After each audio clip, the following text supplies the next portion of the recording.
네, 오늘은 의인이 살아가는 방법이라는 제목으로 말씀을 전해 보도록 하겠습니다.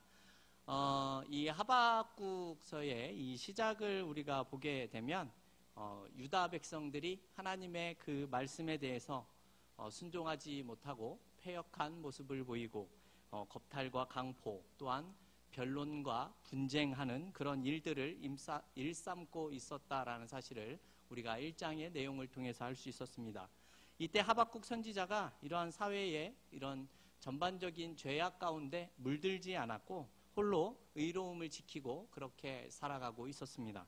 그러나 설상가상으로 이 당시에 종교개혁을 일으켰었던 요시야 왕이 죽게 되자 유다 백성들은 점점 더 죄악의 나락으로 떨어지게 되었습니다.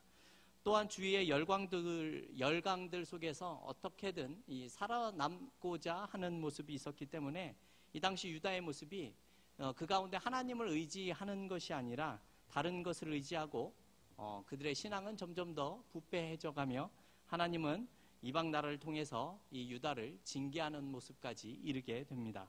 이때 하박국이 하나님 앞에 질문하는 내용들이 이런 내용들이죠. 왜 하나님의 백성들이 이렇게 악하게 되도록 하나님께서 허용하고 계셨습니까? 라는 내용입니다. 이 질문에 대해서 나는 바벨론 백성들을 이용해서 내 유다 백성들을 심판할 것이다 라고 이렇게 말씀하시는 내용이 나옵니다. 하나님은 심판이라는 이 도구를 통해서 자신의 이 유다 백성들을 정화시킬 그런 계획을 가지셨던 겁니다. 이러한 대답에도 하박국은 이 하나님의 그 계획과 일하심에 대해서 이해하기가 힘들었었던 것 같습니다. 유다 백성들이 하나님 앞에 불순종하면서 살았다고 해도 악한 그 바벨론 백성들보다는 의로운 자들이었다라고 생각을 가지고 있었기 때문이죠. 학생들이 잘못을 했다면 좋은 선생님께 지도를 받는 것이 마땅한 일인데 하나님은 깡패를 동원해서라도 이들을 이렇게라도 지도하겠다라는 그런 모습과 비슷한 모습을 보여주었기 때문에 그렇습니다. 하나님이 이런 모습 때문에 이러한 악을 사용하시는 것이 과연 하나님이 이렇게 하실 만한 일인가에 대한 그런 고민에 빠지게 되었습니다. 이 바벨론 사람들이 어떠한 사람들입니까? 1장 15절을 보게 되면요.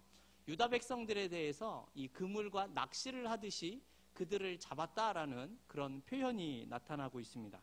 그런 것들을 기뻐하던 그런 사람들이었다라는 거죠. 이렇게 유다 백성들을 통치자가 없는 이런 물고기 그리고 벌레들 같이 버려두고 있는 것이 하나님께서는 합당한 일입니까? 라고 이렇게 말하는 가운데 1장이 끝나게 되어집니다. 1장에서 하나님은 우리가 이해할 수 없는 그러한 방식을 가지고 유다 백성들을 인도하고 계셨고 그러한 모습이 있더라도 이 문제를 가지고 하나님 앞에 나아오는 것이 그 문제를 해결할 수 있는 유일한 방법이다라는 말씀을 지난번에 드린 적이 있습니다. 하지만 하박국의 이 질문에 대해서 하나님께서는 아직 속 시원하게 그 대답을 해주고 계시지는 않으십니다. 하박국이 하나님 앞에 따지듯이 이러한 모습을 보여주고 있는 것은 하나님에 대한 믿음이 없기 때문이 아니라 오히려 하나님에 대한 신뢰가 있기 때문에 보여지는 호소의 역할이라고 생각할 수 있는 겁니다. 이러한 1장의 내용을 우리가 기억하면서 오늘 우리가 하박국의 그 심정을 가지고 오늘 말씀을 한번 생각을 해보도록 하겠습니다. 우리 오늘 본문 1절 말씀 같이 한번 읽어보도록 하겠습니다. 1절입니다. 내가 내 파수하는 곳에 서며 성루에 서리라.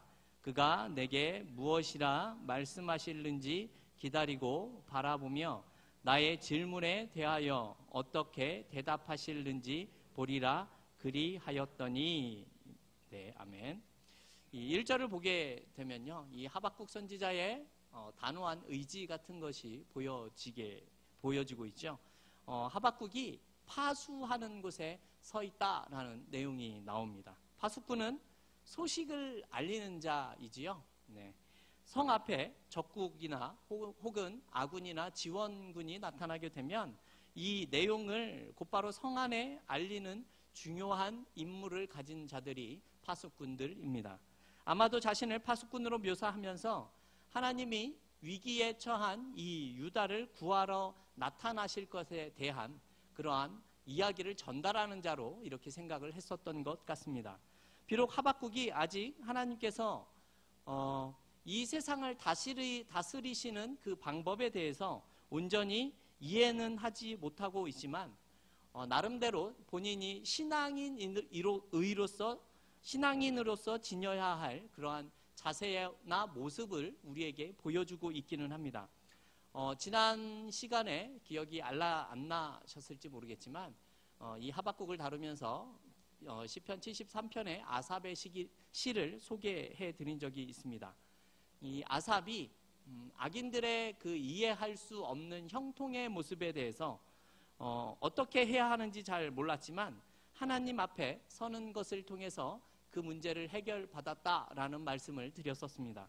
그래서 이해되지 않고 어려운 문제가 우리에게 있다고 하더라도 우리는 그것을 가지고 하나님 앞에 나아가는 것이 우리가 해야 할 일이다라는 말씀을 했었습니다. 그래서인지 하박국은 성루에 올라가서 하나님께서 어떻게 우리에게 행하실 것인지에 대한 것을 기다리고 있다라는 내용이 1절에서 나타나고 있죠. 참 중요하면서도 우리들의 가장 필요한 우리들의 신앙의 자세가 아닌가 하는 생각이 들기도 합니다. 하박국은 이해하기가 힘들었습니다. 그래서 어떻게 하냐면 지금 하나님께 묻고 있는 겁니다. 그리고 기다리고 있습니다.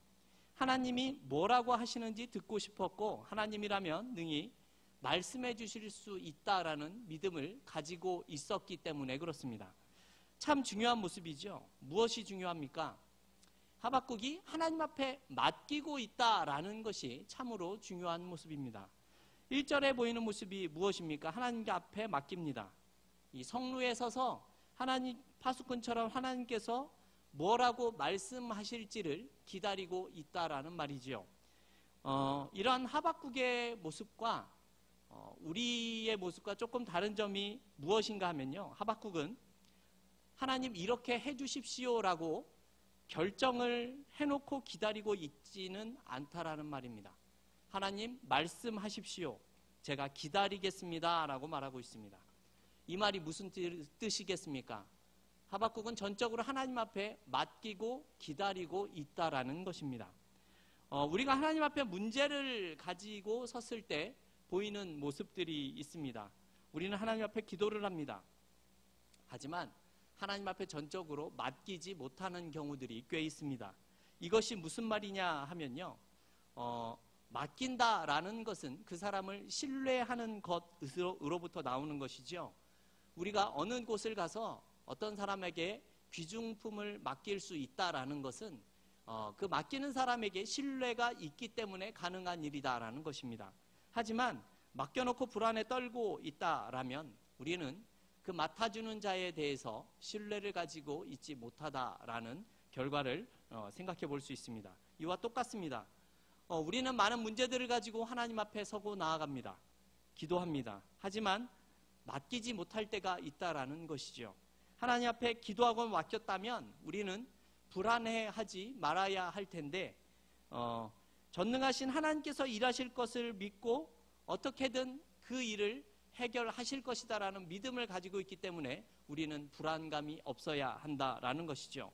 하지만 우리가 하나님 앞에 기도는 했지만 계속해서 불안한 생각과 마음이 든다면 그것은 기도는 하지만 어쩌면 우리의 모습은 하나님 앞에 완전히 맡기지 못했다라는 그런 결과일 수도 있다라는 겁니다. 그래서 우리가 기억해야 할 것이 무엇인가 하면요. 내가 원하는 결과가 나오지 않더라도 하나님께서 그 일을 하시는 것을 우리가 기다릴 수 있어야 한다라는 말입니다. 하박국은 파수꾼처럼 성루에 서서 지금 맡기고 기다리고 있습니다. 우리는 이 말을 잘 생각해 볼 필요가 있습니다. 여러분 성루라는 곳이 어떠한 곳입니까? 적을 잘 볼 수 있는 그런 높은 위치에 서 있는 곳입니다. 그곳에서 바라보고 있다는 말은요, 어쩌면 문제를 아주 가장 잘 바라보고 있는 위치에 서 있다라고도 볼 수가 있는 겁니다. 성루에 서면 누구나 적을 잘 볼 수가 있지요. 이 말은 문제를 잘 볼 수 있다라는 뜻이 됩니다. 하지만 우리 믿는 자들에게 중요한 것은 문제를 잘 보는 것으로만 끝나서는 안 된다라는 말입니다. 그럼 무엇이 중요합니까? 우리들은요, 문제를 잘 보는 것에서 끝나는 것이 아니라 그 문제 뒤에 계시는, 그 모든 것을 주관하시는 하나님을 볼 수 있는 눈이 있어야 한다라는 말입니다. 왜 그렇습니까? 믿음이 없는 자들도 이 문제는 잘 바라볼 수 있기 때문에 그렇습니다. 그 문제를 보면서 믿음이 없는 자는 내가 할 수 없는 일이다 생각하면 포기하거나 그 문제를 회피할 가능성이 큽니다. 하지만 믿음이 있는 자들의 모습은 달라야 한다라는 것이지요. 내가 해결할 수 없는 일이라도 모든 문제의 주관자가 되시는 하나님을 볼 수 있는 영적인 눈이 우리에게 필요하다라는 말입니다. 그분이 어떻게 행하시는지를 우리가 믿고 맡기는 모습을 가지고 있어야 한다라는 뜻이지요. 이러한 영적인 파수꾼 같은 모습으로 서 있을 때 하박국에게 하나님이 이렇게 말씀을 하십니다. 우리 2절 말씀도 같이 한번 읽어보겠습니다. 2절입니다. 여호와께서 내게 대답하여 가라사대 너는 이 묵시를 기록하여 판에 명백히 새기되 달려가면서도 읽을 수 있게 하라. 예, 아멘. 묵시를 기록하여 판에 명백히 새기라 이렇게 말씀하고 있죠. 이 말씀은 장차 일어날 일을 이 하박국 선지자에게 계시하고 있는 그런 내용이라고 볼 수 있습니다. 계시라는 말을 많이 들어보셨죠? 이 계시라는 말의 뜻은요, 감추인 것이 드러나다라는 그런 뜻을 가지고 있습니다. 우리가 잘 알고 있는 요한계시록도 뭐 그런 내용이죠. 하나님께서 그 감추였었던 것을 요한에게 드러냈다라는 그런 뜻으로 붙인 책 이름이라고 생각을 하시면 됩니다. 하박국에게 감추어져 있었던 것을 글로써 남겨서 모든 사람들이 볼 수 있도록 하시겠다라는 그런 내용이지요. 자, 그럼 뭐라고 말을 하고 있습니다. 3절 말씀을 제가 읽어보도록 하겠습니다. 3절입니다. 이 묵시는 정한 때가 있나니 그 종말이 속히 이르겠고 결코 거짓되지 아니하리라. 비록 더딜지라도 기다리라. 지체되지 않고 정령 응하리라. 이렇게 말씀합니다. 그 내용은 정한 때가 있기 때문에 우리가 생각하기에 늦는 것처럼 보여진다고 할지라도 기다리고 있으면 반드시 이루어질 것이다 라고 말씀하고 있습니다. 무엇이 이루어지는 것입니까? 악행을 저지르던 유다를 징계하기 위해서 사용했었던 그 바벨론을 심판하겠다라는 뜻입니다. 여기서 그 종말이라고 하는 말이 이 바벨론의 마지막을 뜻하는 그러한 말입니다. 바벨론에게 임할 심판이 반드시 이루어질 것이다 라는 내용이지요. 그리고 5절부터 마지막 절, 이 2장 20절이요. 실제로 이 바벨론에게 이루어질 심판의 내용이 나타나고 있습니다.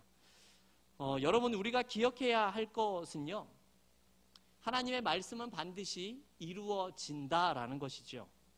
내가 이해되지 않는 모습이 계속해서 보여진다고 할지라도 여전히 눈앞에 하나님이 없는 것처럼 느껴진다고 할지라도 그 약속은 반드시 이루어지게 되어져 있습니다. 그래서 그렇기 때문에 우리의 모든 일의 배후에 계신 하나님 앞에 믿고 맡기며 신뢰하는 모습으로 살아가는 저와 여러분이 되시기 원합니다. 자, 이제 우리 4절 말씀을 같이 한번 읽어보겠습니다. 4절입니다. 보라, 그 마음은 교만하며 그의 속에서 정직하지 못하니라. 그러나 의인은 그의 믿음으로 말미암아 살리라. 아멘. 보라, 그의 마음은 교만하여 그 속에서 정직하지 못하나라는 이 말씀은요, 이 바벨론을 가리키는 말입니다. 하지만 의인은 믿음으로 살아간다 이렇게 말씀하고 있지요. 의인은 믿음으로 산다라는 이 말의 뜻 안에는 두 가지 삶의 방식이 담겨져 있지요. 무엇입니까? 하나는 믿음으로 사는 것이고 다른 하나는 불신앙으로 살아가는 것을 말하고 있습니다. 여기서 믿음이라는 말의 어원을 우리가 좀 살펴보면요, 인내하다, 견고하다, 의지하다, 확실하다, 성실하다, 이러한 의미에서 파생된 말이 믿음이라는 말이라고 합니다. 무슨 뜻입니까? 고난과 핍박이 넘치는 그러한 삶 속에서도 변함없이 하나님의 선하심과 인자하심을 의지하고 신뢰하는 가운데 살아가는 그런 믿음을 의미하고 있다라는 말입니다. 좋은 일이 있을 때는 믿음이 있고, 우리의 환경이 좋지 못하고 좋지 못한 조건이 있을 때는 믿음을 저버리고 사는 것은 믿음이 있는 것이 아니다라는 것이죠. 우리의 믿음은 조건과 환경을 뛰어넘을 수 있는 것이다라고 말씀하고 있는 겁니다. 환경이 문제가 아니라 내가 그 하나님께서 정한 내용을 지키며 살고 있느냐, 그렇지 못하느냐에 따라서 믿음이 있는 자와 불신앙을 가진 자의 모습으로 나뉘게 된다라는 말이죠. 이 사절에 나오는 믿음으로 산다라는 말은요, 우리가 잘 알고 있지만 히브리서 10장 38절에도 동일한 말씀이 나타나고 있습니다. 우리가 잘 알고 있듯이 이 히브리서 11장은 믿음의 장이라고 불리우면서 많은 믿음의 선배들에 대해서 이야기를 하고 있죠. 왜 히브리서는요, 이런 믿음을 우리에게 요구하고 있는 것이겠습니까? 그것은 히브리서가 쓰여진 배경을 우리가 살펴보게 되면 잘 알 수가 있습니다. 전에도 사실 말씀드린 적이 있지만 히브리서의 배경은요, 이 하나님 나라를 세우기 위해서 예수 그리스도께서 오심을 믿는 그런 자들에게 주어진 성경입니다. 무슨 말이냐 하면요, 이 당시에는 유대교, 이 유일신 하나님을 믿는 이 유대교, 하나님만을 믿고 있을 때였었죠.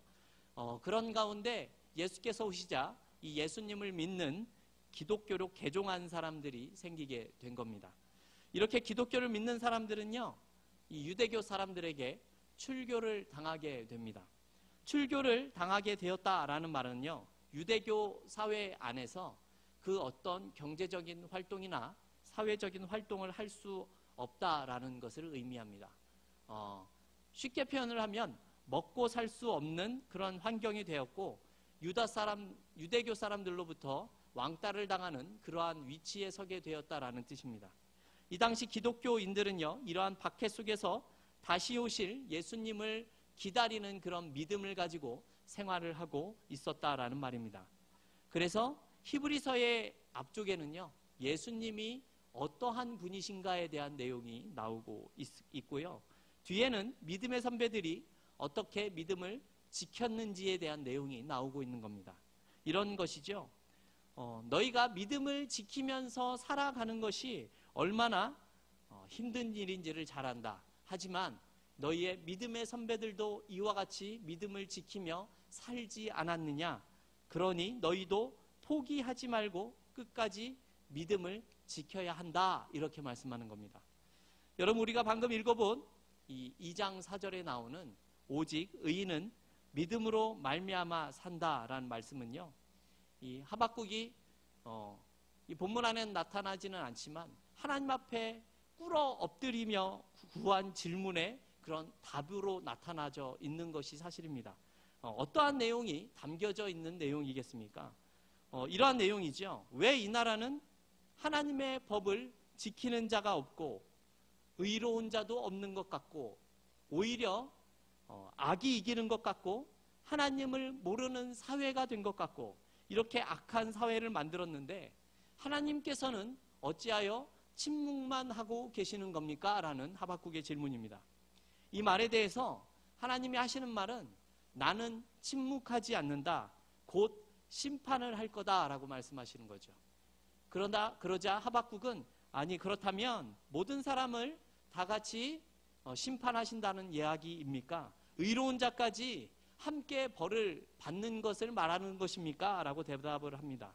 하지만 하나님은 아니다 라고 말씀하시면서 의인은 믿음으로 말미암아 사는 것이다 라는 말씀이 이 내용 안에 담겨져 있는 내용이라는 겁니다.